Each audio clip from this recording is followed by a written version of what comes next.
오늘 우리 성경 말씀 사도행전 24장 24절부터 우리 27절에 있는 말씀입니다. 함께 보십시다. 수일 후에 벨릭스가 그의 아내 유대 여자 드루실라와 함께 와서 바울을 불러 그리스도 예수 믿는 도를 듣거늘 바울이 의와 절제와 장차 오는 심판을 강론하니 벨릭스가 두려워하여 대답하되 지금은 가라. 내가 틈이 있으면 너를 부르리라 하고 동시에 또 바울에게서 돈을 받을까 바라는 고로 더 자주 불러 같이 이야기하더라. 이때가 지난 후 보르기오 베스도가 벨릭스의 소임을 이어받으니 벨릭스가 유대인의 마음을 얻고자 하여 바울을 구류하여 두니라. 아멘.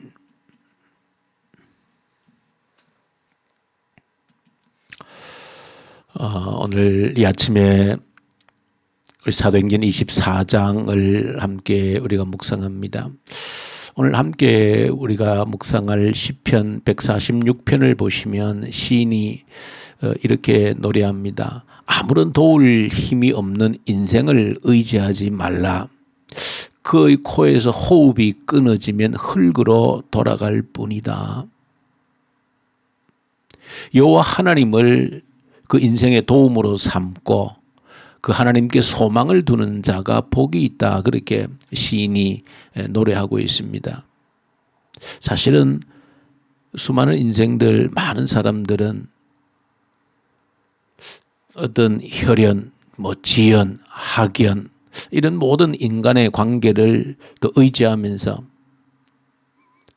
그런 것들 배경으로 삼아서 그것이 내 인생에 도움이 된다. 또 아니면 내가 가지고 있는 재력, 어떤 돈의 힘 이런 것들이 내 인생에 도움이 된다. 그렇게 실제로 그런 힘에 의지해서 대부분의 사람들이 살아갑니다. 근데 오늘 시인은 그렇게 말합니다. 아무런 도울 힘이 없는 인생을 의지하지 말라는 것입니다. 궁극적으로 도움이 될 수 없다는 것입니다. 누가 내 인생을 책임져 주겠다라고 이야기해도 오늘 그 코에서 그 생명 호흡이 끝이 나면 흙으로 돌아가고 그의 모든 생각은 아무런 의미 없이 소멸되는 것이다. 그러므로 오직 여호와 하나님을 도움으로 나의 도움으로 삼는고 그 하나님께 소망을 두고 사는 인생이 가장 복된 인생이다. 복이 있는 자다. 그렇게 노래한 것입니다. 오늘 시편 시인이 노래한 그대로 오늘 사도행전의 바울은 그야말로 하나님을 도움으로 삼고 하나님께 소망을 두었던 바울은 가장 복된 사람이다라고 하는 것을 그의 삶의 여정 가운데 그대로 드러내주고 있습니다. 그것은 지금 바울은 생명을 걸고 목숨을 내가 내어놓을 각오로 예루살렘에 올라온 것입니다.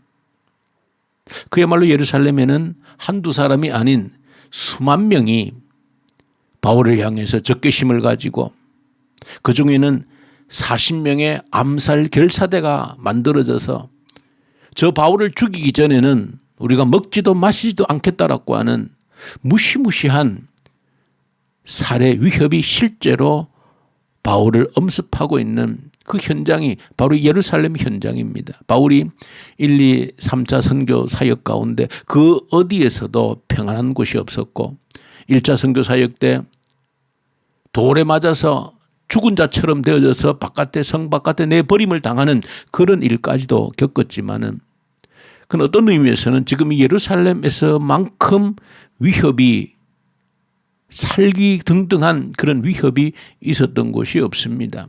그래도 바울이 선교 사역 곳곳에서 그런 위험들이 늘 있었지만은 그러나 그것은 그 도시마다 소수의 유대인들에 의한 핍박이었습니다. 그런데 이 예루살렘은 그 유대인들의 완전히 온통 유대인들로 둘러싸인 곳에서 바울이 이런 위험한 일을 당하게 된 것이죠. 그러니까 바울이 예루살렘으로 와서 실제적으로 그의 인생 가운데 가장 위험하고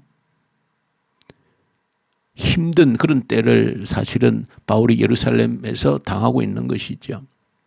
급기야는 이제 그 암살 결사대들이 죽이기로 작정했기 때문에 그 천부장이 그 치안을 책임지고 있는 천부장이 그 바울을 그 살해 위협에서 건져내기 위해서 바울을 한밤중에 470명의 군대를 동원해서 저 가이사라 해안가에 있는 그 총독에게로 호송하고 있는, 그래서 지금 바울이 가이사라로 호송을 당해서 와 있는 그런 상태를 설명해 주고 있습니다. 그런 가운데 이제 유대인들이 이제 그 로마 군대의 어떤 보호 속에 있는 바울을 자기들 마음대로 이제 암살하는 시도가, 불법적인 암살 시도가 이제 어려워지자 오늘 본문에서는 그들 나름대로 이제 정식적인 법적 절차를 밟는다는 의미에서 이 예루살렘에서 장로들 대표들하고 또 변호사까지 데리고 와서 바울을 총독 앞에서 고소하고 있는 그런 장면입니다. 자, 이런 내용도 기록되어져 있는데 오늘 저와 여러분들에게 주시는 것은 이런 가장 위험한 가운데에서 어떤 일이 일어났는가. 참 우리 하나님은 극적인 하나님이시고 어떤 의미에서는 참 좋으신 하나님, 멋지신 하나님이시다라고 하는 것을 아주 느낄 수 있는 그런 내용이 오늘 본문 속에 기록되어져 있습니다. 우리 하나님은 가장 위험한 순간에, 가장 힘든 시간에 사실은 우리 하나님께서 바울에게 가장 안전한, 가장 평안한 그런 안식과 쉼을 주셨다는 겁니다. 왜냐하면 본문을 잘 보시면 23장 마지막 구절에 보시면은 가이사라에 호송돼 왔을 때 총독 그 벨릭스가 바울을 어디에다가, 사실은 뭐 중죄인이 아니기 때문에 또 어떤 죄인으로 어떻게 이제 어떤 판결을 받은 죄인도 아니고 단지 그 유대인들의 어떤 반감을 사서 된 어떤 그런 인물이기 때문에 이 총독이 감옥에 가둔 것이 아니고 그 가이사라에는 헤롯 왕의 여름 별장이 가이사라에 있었는데 총독이 바울을 그 헤롯 궁에다가 일종의 구금을 한 것이지요.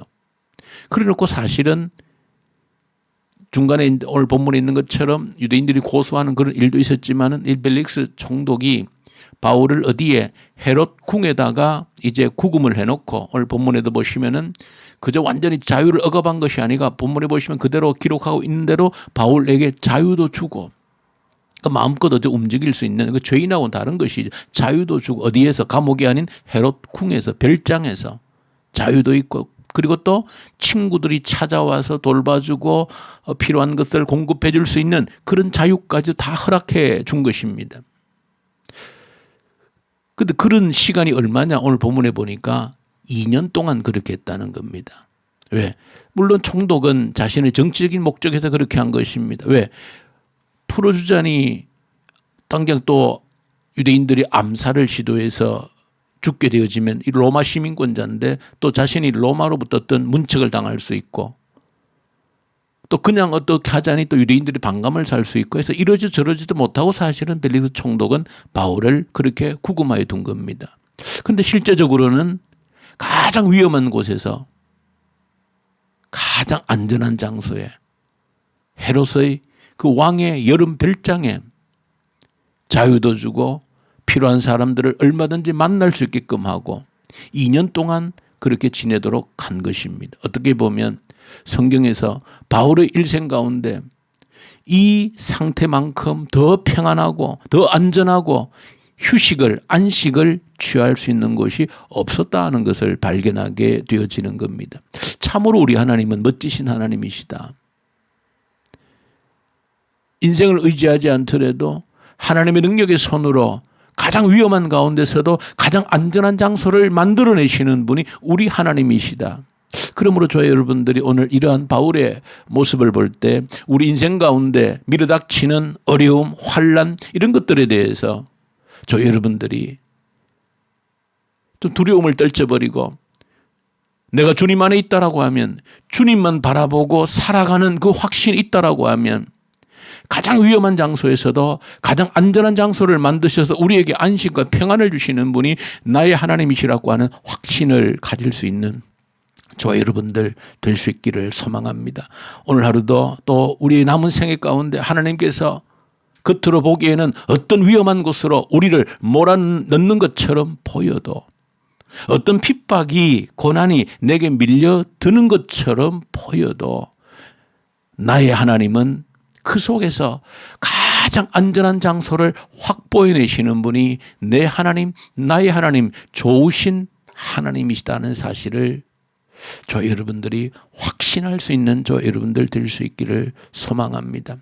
아무런 도울 힘이 없는 인생을 의지해봐야 이런 위험한 가운데서 도움의 손길을 줄 수 없는 겁니다. 진정으로 내 도움이 되지 않는 겁니다.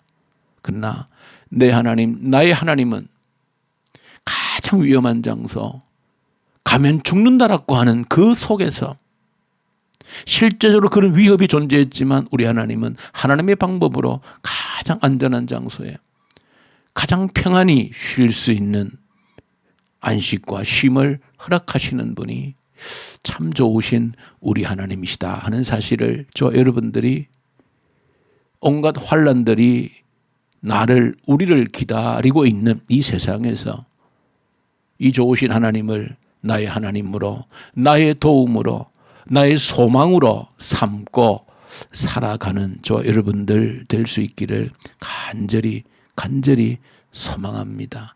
우리 주님 아버지 감사합니다.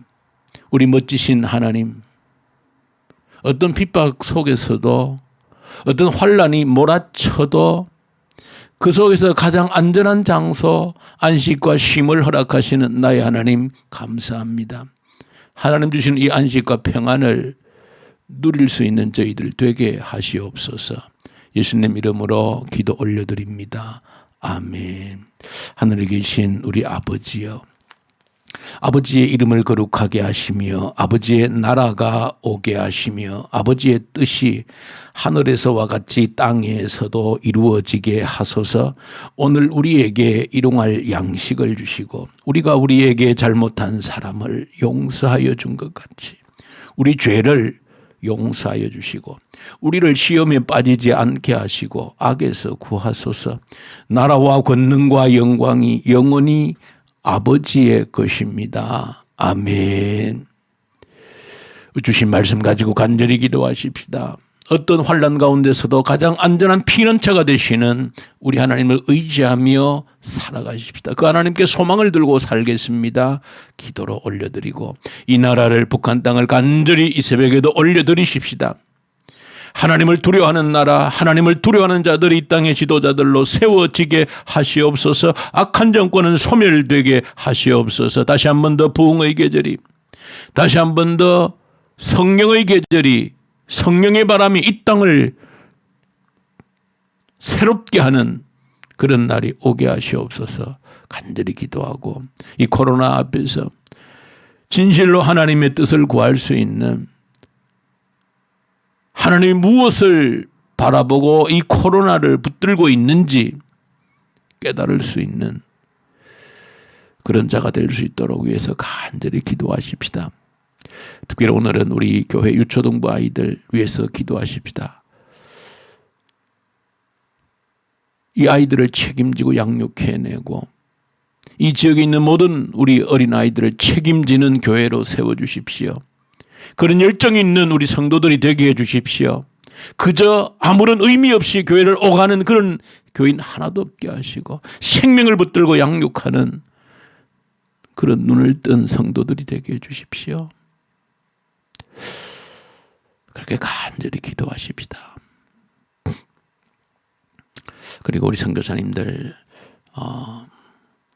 특히 이집트, 인도 우리 사역자들에게도 말씀과 성령으로 충만케 해주십시오. 기도하고 특별히 환자들이 있습니다. 암으로 토병하는 주의 성도들 위해서 간절히 기도로 올려드리십시다.